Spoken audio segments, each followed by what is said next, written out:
네, 인사드리고 시작하겠습니다. 정신여고 영어를 가르치고 있는 김경현 강사입니다. 만나서 반갑습니다. 제가 마지막 순서더라고요. 많이 지치실 것 같아서 저는 최대한 빠르게 좀 해보도록 할게요.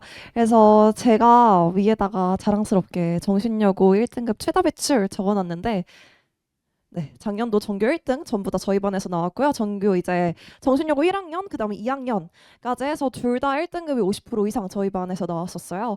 총 이제 10명 중에 5명 이상이 전부 다 저희 반에서 나왔다. 그랬을 때 이제 정신여고 1학년 이제 시험 적중도도 90% 이상 모든 시험에서 이루어졌고, 그다음에 4등급에서 2등급, 2등급에서 1등급 등 성적 향상도 꽤나 다수 이루어졌습니다. 제가 요거는 PPT에 있는 내용 그대로예요. 그다음에 이번 연도에 최초로 제가 정신여고를 올해 3년 차 가르치고 있는데, 정신여고 1학년부터 3학년 강의를 전부 다 열 수 있게 되었어요. 이게 인원이 안 되면 사실 그렇게 올릴 수가 없는데 유일하게 대치동에서 저만 1, 2, 3학년을 다 열 수 있게 됐고요. 그만큼 이제 촘촘한 관리로 하위권이 없는 수업으로 만들었기 때문에 가능한 결과라고 생각을 하거든요. 지금 현행 내신 제도로 환산을 해봤을 때 저희 반이 하위권이 없는 이유, 뭐 물론 이제 잘하는 친구들을 많이 받은 저의 복도 물론 있는데, 사실은 이제 잠실에 있는 학교이다 보니까 대치까지 이렇게 넘어오기가 쉽진 않잖아요. 정말 공부를 하겠다는 의지가 강한 친구들이 많은데 그만큼 저도 꼼꼼한 관리 좋은 자료로 보답을 하거든요. 아이들이 그만큼 이제 제 수업에서 얻어갈 수 있는 그런 관리 시스템으로 하위권이 없는 수업, 그래서 지금 현행 제대로 따졌을 때 3등급 한 중반대까지도 1등급이 나올 수 있을 것 같아요. 그러니까 안정적으로 한 80% 정도가 1등급을 받을 수 있다라고 말씀을 드릴 수가 있겠고요. 이제 앞에서 이제 전교 1등 저희 반에서 나왔어요라고 말씀드렸는데 증거 자료를 안 보여드리면 약간 서운해서 몇 가지 사진들을 좀 가지고 왔습니다. 1학년 이제 중간고사, 그 다음에 마찬가지로 마지막 시험까지 전교 1등 나온 친구들 제가 이제 사진을 넣어놨고요. 전부 다 정신여고 학생들 후기예요. 작년 것만 모았고요. 재작년 거는 이제 없는 상태. 그래서 그만큼 이제 정신여고 1학년, 2학년 1등급이 정말 다수로 많았다. 그래서 이렇게 말씀드릴 수가 있겠고, 그랬을 때 전면 개편된 내신 영어의 첫 세대 그랬을 때 어떻게 준비해야 할까? 결국 그놈이 그놈이다라고 저는 말씀드릴 수 있을 것 같아요. 같은 선생님들이 이제 같은 이제 패턴으로 문제를 출제하기 때문에 정신여고는 최근 5년치 기출을 제가 보게 되면 항상 나오던 패턴들이 그대로 나와요. 이 패턴들에 대해서는 제가 뒤에서 말씀을 드리도록 하겠습니다. 정신여고 영어 첫 번째 이제 어법 유형이 될 텐데요. 어법 유형 이제 많이 그렇다시피 범위에 제한이 없습니다. 고등학교 어법은요. 전범위가 다 나온다고 보셔야 돼요. 그래서 아이들이 핵심적으로 알아야 되는 수능형 어법의 기본 개념들은 다 녹여져 있는 문제들이다. 단 제가 드릴 수 있는 팁은 정답 부분, 예를 들어서 세 개 중에 하나 정도는 반드시 아이들이 교과서에서 핵심 어법이라고 하는 개념이 있어요. 교과서를 이제 정신여고 같은 경우는 총 교과서를 두 과범위를 선정을 하는 학교인데, 이 두 과범위 각각 두 개씩 핵심 개념이 있어요. 총 네 개의 핵심 개념이 한 시험 범위에 들어가게 되는데, 이 네 개의 개념이 반드시 정답 부분으로 나오게 되더라라는 부분까지 말씀을 드릴 수가 있겠고, 어법 문제 여기 있는 예문들이 교과서 예문이 아니에요. 그래서 여기 있는 예문들 같은 경우 선생님들이 직접 창작하시기 때문에 처음 보는 문제, 처음 보는 문장이 다수 출제가 된다. 아이들이 이 개념을 가지고 다른 문장에도 적용시킬 수 있는지를 많이 물어보는 학교고요. 그다음 두 번째 이제 능률북화. 아마 이제 제 설명을 들으시고 나신 다음에 정신여고 영어 뭘 해야 될까요? 지금 물어보신다면 딱 하나 말씀드릴 수 있는 게 능률북화밖에 없어요. 그래서 이제 능률북화 같은 경우는 한 번에 데이 15일치씩 들어가게 되고, 그렇기 때문에 네 번의 시험에서 데이 60까지 이제 진도가 나가게 되는데, 어차피 여기까지 외울 수 있는 친구들 시간적으로도 잘 없으니까 요 데이 1부터 15까지만 잘 외워가지고 오시면 좋겠다. 2021년도부터 출제가 된 문제였고요. 그래 이제 범위였고, 그랬을 때 뜻만 외워서는 해결이 안 돼요. 능률북화 같은 경우는 제가 능률북화 가르치는 이제 부교재를 선정한 학교들을 몇 군데 봤는데 전국에서 제일 어렵게 냅니다. 그렇기 때문에 유반이어 당연히 내야 되고, 그다음 문맥 흐름 알아야 되고, 그다음 예문도 당연히 시험 범위에 출제가 되고요. 능률북화 책 안에 있는 예문도 출제가 되고, 혼동 어휘까지 모두 다르게 된다. 이제 작년도 1학기 기말고사가 좀 어렵게 나왔는데 거기서 오답률 1위를 차지한 문제가 이 중에 틀린 것의 개수를 고르세요라고 하는 아이들이 제일 어려워하는 문제였어요. 근데 이제 이거 하나 틀려도 당연히 1등급은 가능했고요. 그래서 요거 같은 경우 아이들이 굉장히 어려워하는 영영풀이랑 얘가 매칭이 되는지 뜻만 알아서는 절대 안 되는 거고, 여기 있는 부분에 해석까지 완벽하게 됐는지 봐야 하는 그런 문제 유형이었습니다. 그랬을 때 정신여고 영어 서술형이 항상 어느 학교나 여고는 제일 중요해요.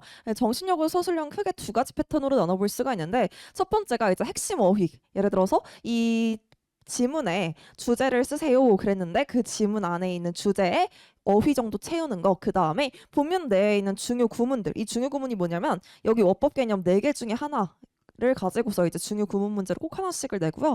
그 다음에 해석을 주고 외부 문장을 영작해라. 얘가 고난도로 출제가 되고 얘가 킬러가 될 거예요. 그래서 얘가 무조건 이제 시험 범위 한 번당 최소 2개씩 나오게 됩니다. 처음 보는 문장을 영작해야 되는 문제가 나오게 돼요. 얘 같은 경우도 마찬가지로 교과서의 핵심 어법을 활용한 이제 문제로 나오게 되겠고요.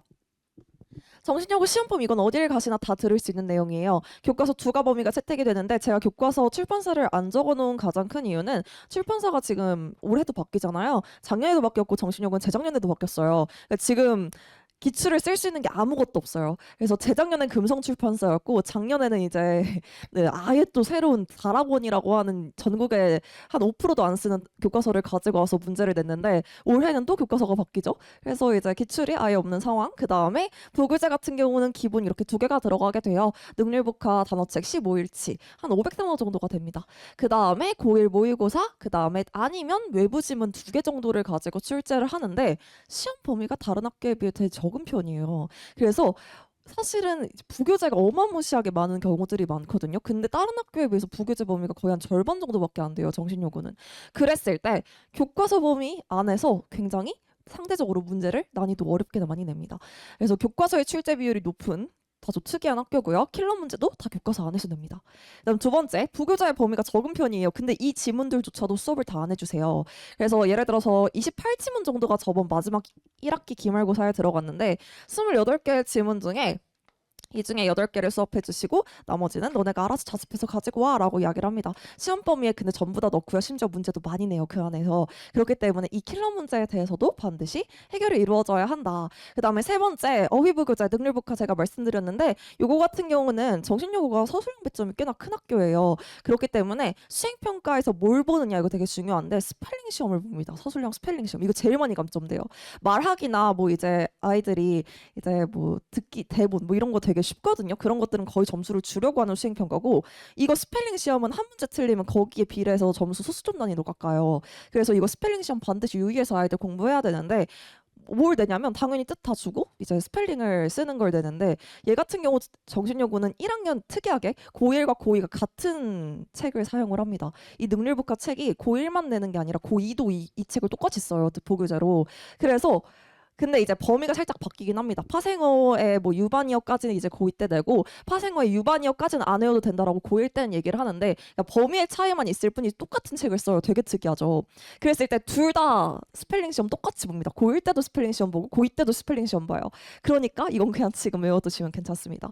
아이들 실수 되게 많이 해요. 왜 그러냐면 이게 작년 같은 경우 이제 중간에 시스템이 한번 바뀌었어요. 이게 컴퓨터실에서 타이핑하는 걸로 시험을 봤었는데 그게 어떤 반에서 약간 문제가 됐나 봐요. 그 컴퓨터를 쓰면 당연히 그런 문제가 생길 수밖에 없는데 어떤 반은 그게 빨간색 밑줄이 돼서 이게 스펠링이 잘못된 거라고 알려줬던 그런 반이 있었던 거예요. 시스템상. 그걸 꺼뒀는데 그 반만 안 껐던 거죠. 그 다음부터 뭘로 바뀌었냐면 수기로 바뀌었어요. 선생님들이 전부 다 채점합니다. 눈알 빠지는 일인데 어쩔 수 없이 그렇게 하고 있어요.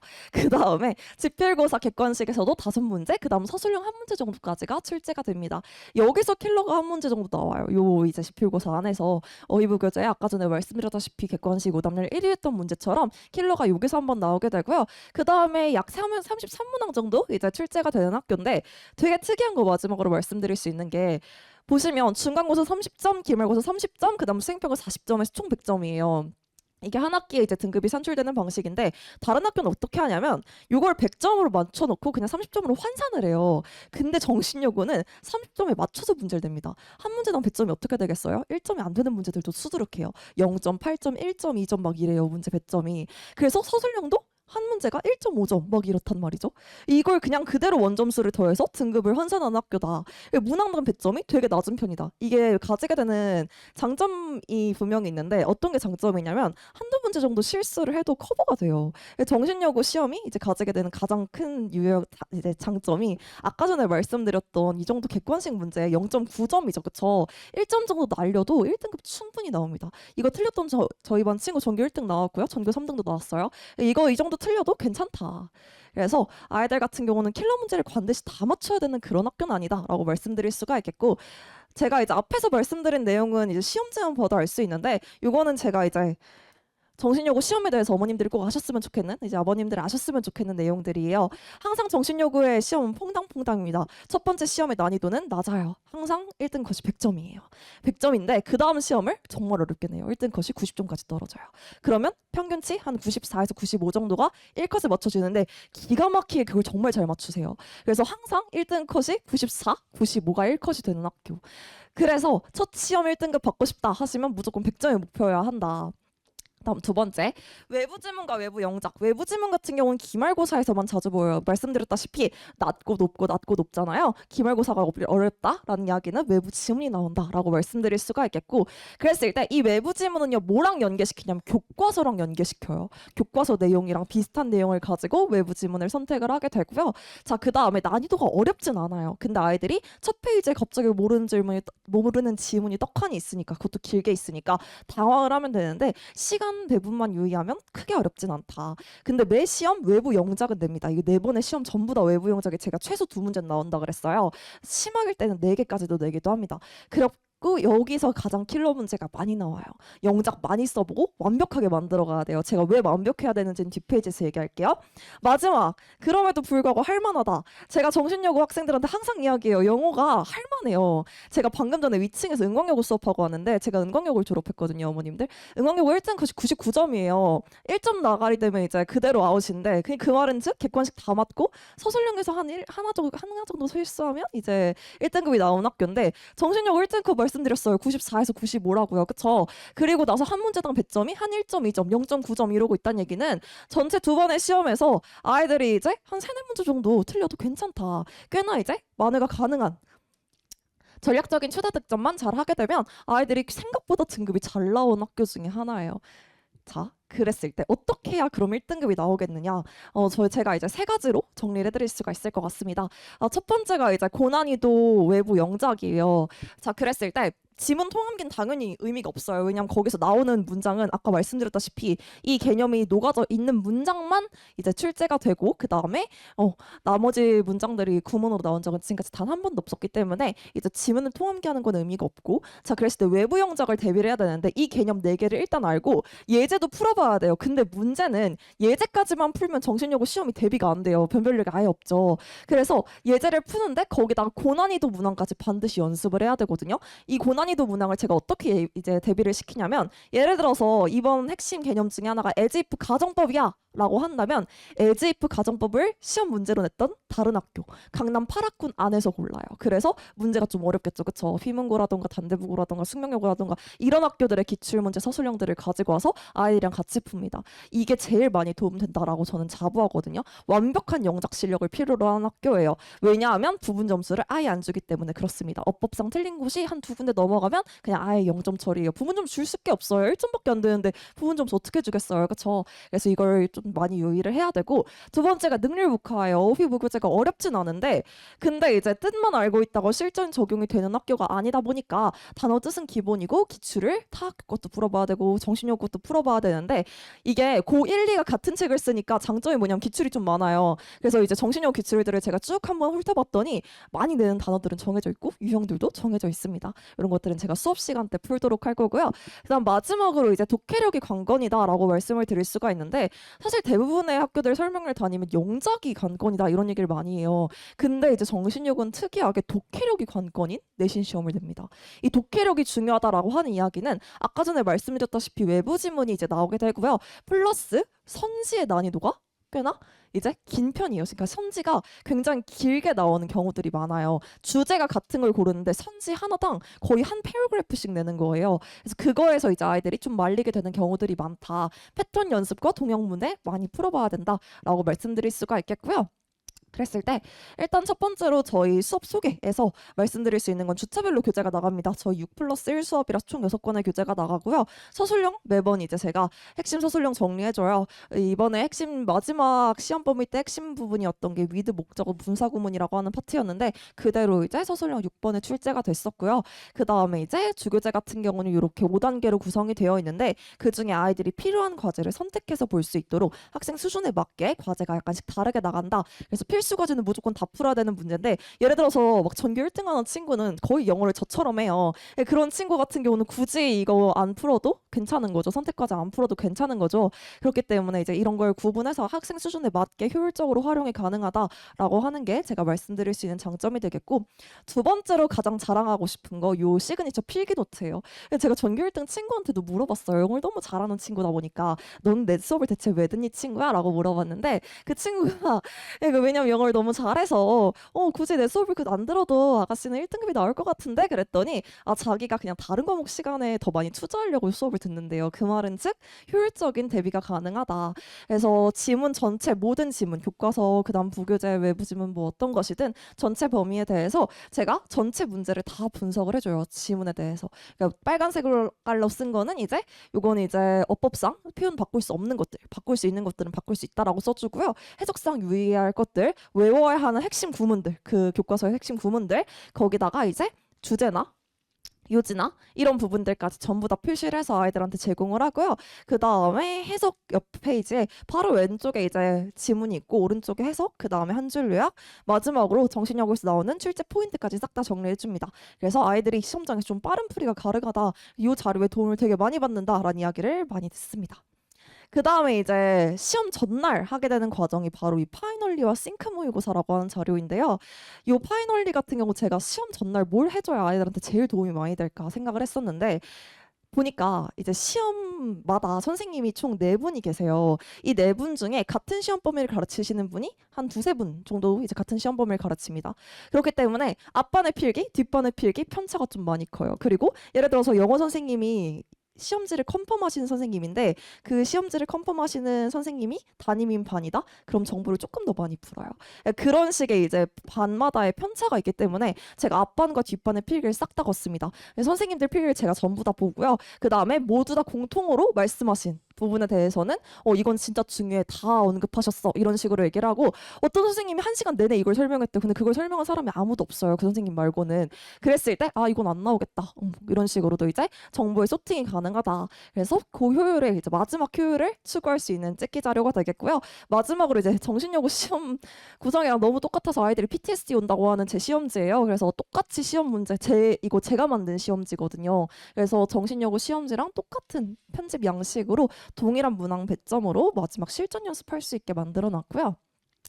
그 다음에 서술형, 그 다음 능률북화 기출. 아이들이 도움, 이제 상위권 친구들이 도움 제일 많이 받는다고 하는 자료가 앞에 나왔던 필기노트, 그 다음 여기 나오는 서술형이에요. 왜냐면 객관식은 본인들의 이미 가지고 있는 기본 실력으로 다 풀 수 있기 때문에 요거 서술형 문제들은 많이 풀어보면 아이들이 자기가 어디가 부족한지 계속 피드백을 받을 수 있거든요. 아까 전에 말씀드렸다시피 정신여고에서 같은 개념, 가정법이라고 하는 개념을 가지고 문제 출제했으면 그것도 전부 다 가지고 오고요. 다른 학교, 중동고나 풍문고나 진선여고나 이런 어려운 학교들 기출로 아이들한테 이 서술형 대비를 시킵니다. 그래서 다른 학원에서 이런 부분들이 좀 잘 안 이루어진다. 그래서 아이들이 가장 이제 수업을 옮겨온 친구들이 가장 장점으로 말하는 게 이런 부분이었고요. 그 다음에 마지막으로 이제 능률북화 기출까지 제가 정신여고 다른 학교들까지 전부 다 전국 기출을 모아서 아이들의 시험 범위만큼 잘라서 제공을 해주고 있습니다. 당연히 정신여고 기출이 어렵기 때문에 마지막에 풀어볼 수 있도록 제공을 하고 있고요. 그 다음에 이제 능률북화 자료가 이거 말고도 정말 많은데요. 첫 번째가 핸드북이에요. 정신여고 기독교 학교인 거 아시죠? 그래서 채플 시간이 많은데 채플 시간에 아이들이 어차피 안 듣는데요. 그래서 그 시간에 차라리 단어라도 외워라. 왜냐하면 수학 문제 같은 거는 한 문제 풀려면 시간이 오래 걸리는데 이건 약간 플래시처럼 한 번 외우면 이거 한 단어 보고서 잠깐 선생님 얘기 들을 수 있잖아요.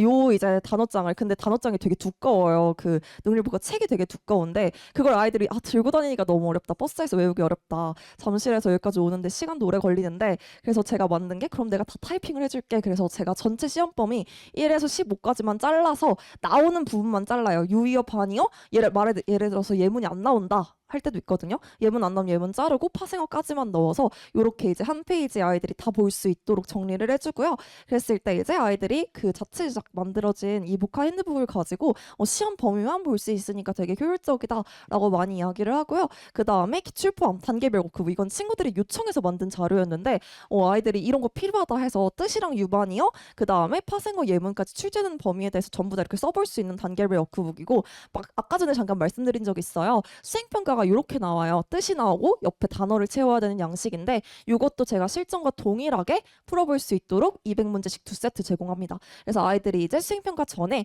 뭐 수기로 써야 되면 당연히 프린트로 나눠주고요. 그 다음 타이핑을 해야 되는 이제 패턴이라면 엑셀 파일과 한글 문서로 아이들한테 제공을 하고 있습니다. 그래서 뭐 이거는 다들 많이 아실 테니까 대면과 비대면 클리닉 어떻게 진행하느냐. 그래서 모든 Q&A 당연히 제가 직접 다 답변하고요. 그 다음에 리뷰 테스트 당연히 매수차 시험 내용에 대해서 이제 진행을 합니다. 그 다음에 이제 성적 미달일 경우에는 대면 클리닉을 해야 되는데 수업 전후로 1시간, 그 다음에 주중에 한 번 더 일정을 잡게 되는데 요거는 이제 개강하고 나서 제가 공지를 해드릴 예정이고요. 그 다음에 직전 보강 끝나고 나서 시험 당일날 아침까지 애들이 영어 공부 제일 많이 하는 시간이죠. 그쵸? 요때까지도 Q&A 이제 종강은 했지만 Q&A는 진행을 한다. 그래서 이렇게 이제 수업이 구성이 된다라는 점 참고해 주시면 좋을 것 같고요. 그랬을 때 이제 마지막으로 말씀드릴 수 있는 거 저의 자랑 그 아이들의 수업 리뷰가 되게 좋은 편이에요. 제가 올해 나이가 29살인데 나이가 조금 어린 편이죠.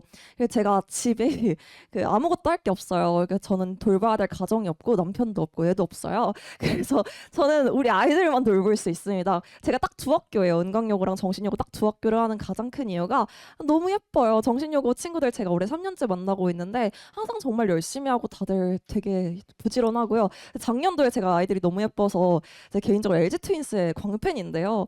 그 앞에 잠실야구장에서 가서 하도 살았더니 그 정신여고 친구 학교에 놀러 오라고 초대를 해줘가지고 제가 작년 학교 축제에 이제 무슨 연설을 하러 갔어요. 이런 적이 처음이라고 하시더라고요. 학교 선생님들도. 그래서 제가 그만큼 좀 애정이 있는 학교다. 그래서 제가 이런 것까지 말씀을 드릴 수가 있겠고 마지막으로 저희 수업은 토요일날 아침 10시에 시작해서 1시에 끝나는 수업이고 아래에 QR코드가 하나 있어요. 요거는 이제 사진을 찍으시면 제 블로그로 연결이 되는데 왜 이걸 넣어놨냐면 정신력 기출에 대해서 제가 많이는 못 보여드렸어요. 근데 이제 작년에 나왔던 4번의 시험이 뭐 각각 어땠는지 그다음 문항당 이제 문항에 따라서 어떻게 풀어야 되는지 이런 것들이 궁금하시다 하신다면 요거 블로그 참고해 주시면 제가 이제 요거 근데 프린트물 안에 다 있거든요. 같은 QR코드예요. 그래서 요거 이제 참고해 주시면 좋을 것 같습니다. 제 개인 핸드폰 번호예요. 그래서 제 핸드폰 번호는 공공재기 때문에 뭐 어디다 이상한 데 뿌리시면 않으시면 연락하는 데는 아무런 지장이 없고요. 24시간은 뭐 편하실 때 연락하시면 제가 이제 정신여고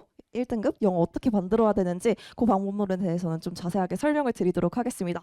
오늘 제 설명을 여기서 마무리 짓도록 할게요. 들어주셔서 정말 감사합니다.